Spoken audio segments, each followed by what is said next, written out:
Hello. मंच पे से आसीन सभी गुरु महाराजों को नमस्कु नमस्कु नमस्कु। महाराज जी, मेरा प्रश्न आहारचर्या के संबंधित है कि कोई भी गुरु महाराज परिधान करके जब संबंधित व्यक्ति के घर पे जाते हैं तो रास्ते में कोई जीव जंतु वगैरह किसी कारणवश वो वापस आते हैं, तो उस समय उस परिवार को कितना दोष लगता है। और हम गुरु महाराजों को निवेदन भी करते हैं कि पुनः चौका हम संबंधित व्यक्ति के लिए तैयार रखते हैं वापस कि 15-20 मिनट के लिए कोई भी किसी कारणवश गुरु महाराज वापस आए तो हम वो चौका तैयार रखते हैं, लेकिन वो किसी कारणवश क्या वजह है कि वो महाराज वापस नहीं आते हैं और वो अपने कमरे में चले जाते हैं, तो गुरु महाराज हम उनसे क्या निवेदन करें कि पुनः वो वापस, क्योंकि उपवास करने में हमको भी बड़ा दुख होता है, तो उस संबंध में आप हमारी जिज्ञासा को। देखिए, ऐसा है ऋषभ भैया, मुनिराज की चर्या यानी 80 धार पर चलना। प्रसंग ये है कि अगर कोई पंचेंद्रीय जीव मृतक दिख जाता है तब मुनिराज उसके बाद आहार नहीं ग्रहण करते, आगम का ये नियम है। तो जैसे जा रहे हैं आहार मुद्रा लगा करके, श्रावक का कर्तव्य है कि वो आगे आगे चले, एक कदम नहीं। मेरे साथ तो क्या होता है कि मेरे ही सामने स्पीड लेके चलते हैं और कुछ हो तो बोलते महाराज जी हटो हटो चूहा है। कई बार ऐसा भी हो जाता है, ठीक है दिख गया तो चलो भैया वापस चलो, हाँ थैंक यू।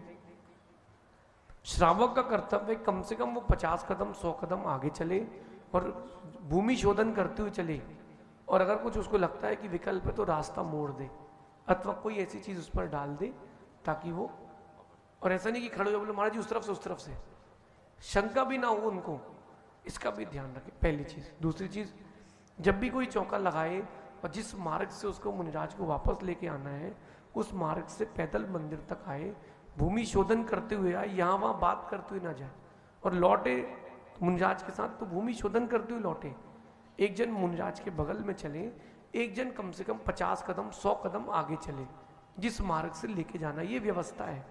लेकिन आजकल क्या बचपना आ गया है, तो वो ही हु करते हुए चलते हैं और उनको देखने ही नहीं कि आगे क्या है पीछे क्या है, फोन में बात कर रहे हैं चल रहे हैं।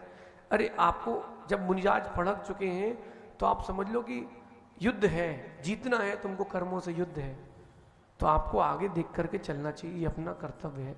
फिर भी अगर ऐसी कोई अप्रिय घटना हो जाती है तो इसमें उस श्रावक का प्रमाद है, दोष नहीं है, उसको पहले से देख करके चलना चाहिए। और ये नहीं हो कि मैं उपवास कर लूंगा और मैं ऐसा कर लूंगा और वैसा कर लूंगा। मुनिराज का कर्तव्य था, उन्होंने अपनी चर्या को दृढ़ता से पाला है। और आज यही प्रसंग आराध सागर जी के साथ भी हो गया, कल का उपवास था और आज वो मेरे से कह रहे थे कि मैं बस जल और लिक्विड वगैरह लूंगा क्योंकि वो नीरस था आज उनका। लेकिन मैंने कहा अपनी क्योंकि वो तपस्वी हैं, तो मैंने कहा अपने हिसाब से आप देख लेना। लेकिन ऐसा अप्रासंगिक अप्रिय प्रसंग आ गया। अब आगे से अपन ध्यान रखें, यद्यपि जो इंदौर है क्लीनेस्ट सिटी है, लेकिन सिटी की अंदर की जो व्यवस्था है वो बिगड़ जाती है, तो अपन अपना विवेक है। अब रही बात महाराज जी की मुद्रा छोड़ देने की, अब जब महाराज जी ने मुद्रा छोड़ दी है, मंदिर में आकर के जो मुद्रा ली थी वो मंदिर में आके वापस अपन उसका निष्ठापन कर देते हैं। अब इसके पश्चात अगर गुरु आज्ञा होती है और गुरु को लगता है कि इनका स्वास्थ्य प्रतिकूल है, बिहार है, तो गुरु उनको कोई और प्रायश्चित दे करके पुनः प्रत्याख्यान सेवन के लिए भेज सकते हैं। ऐसा भगवती आराधना की अपेक्षा से है, ऐसा कर सकते हैं। गुरु नहीं है तो जो बड़े संघ में साधु हैं वो उस बात का ध्यान रखते हैं।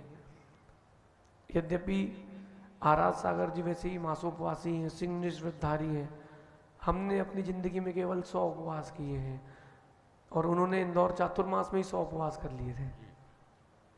तो उनकी तपस्या बहुत ऊंची लेवल की है, हम अभी उस मामले में बच्चे ही हैं, प्लेइंग में है, अभी हम टेनिस बॉल में है, वो तो इंटरनेशनल आईसीसी खेल चुके हैं।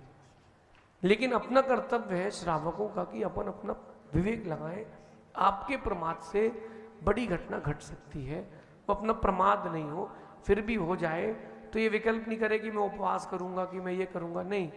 आपको मन में विकल्प है, कोई एक वस्तु का त्याग कर ले, कोई ऐसा प्रायश्चित लिखा नहीं है आगम में, अपने मन की शांति के लिए कोई एक वस्तु का त्याग कर ले और फिर आकर के गुरु की वैया वृत्ति में लग जाए, ये श्रेष्ठ है, ऐसा समझिए।